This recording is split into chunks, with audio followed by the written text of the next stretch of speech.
السلام علیکم ورحمۃ اللہ وبرکاتہ۔ Welcome to Islamic minutes. آج کا ہمارا ٹاپک اس بات پر ہے کہ کیا نافرمان اولاد کو مار دینا یا زہر دے دینا جائز ہو سکتا ہے؟ کیا غصے، بدنامی یا معاشرتی دباؤ انسان کو اس حد تک لے جا سکتے ہیں کہ وہ اپنی ہی اولاد کی جان لے لے؟ اور سب سے اہم سوال، اسلام اس کے بارے میں کیا کہتا ہے؟ اللہ تعالیٰ نے قرآن مجید میں ارشاد فرمایا، اس جان کو قتل نہ کرو جسے اللہ نے حرام قرار دیا ہے مگر حق کے ساتھ۔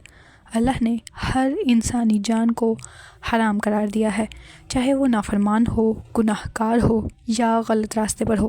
اللہ تعالیٰ ایک اور جگہ ارشاد فرماتے ہیں، اپنی اولاد کو مفلسی کے خوف سے قتل نہ کرو۔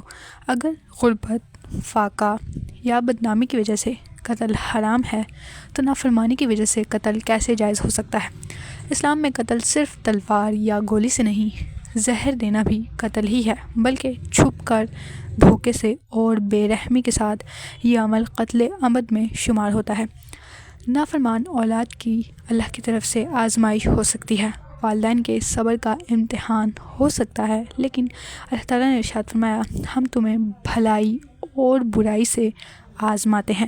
اولاد کا بگاڑ جانا یا اس کا کچھ ایسی حرکتیں کرنے لگنا جس سے انسان کو اپنی عزت نفس مجروح ہوتی محسوس ہو، اس کے لیے قتل کی اجازت بالکل نہیں ہے، بلکہ اصلاح، دعا اور صبر کی دعوت ہے۔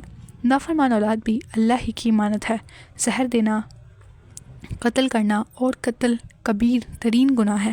اسلام اصلاح سکھاتا ہے، صبر سکھاتا ہے، دعا سکھاتا ہے۔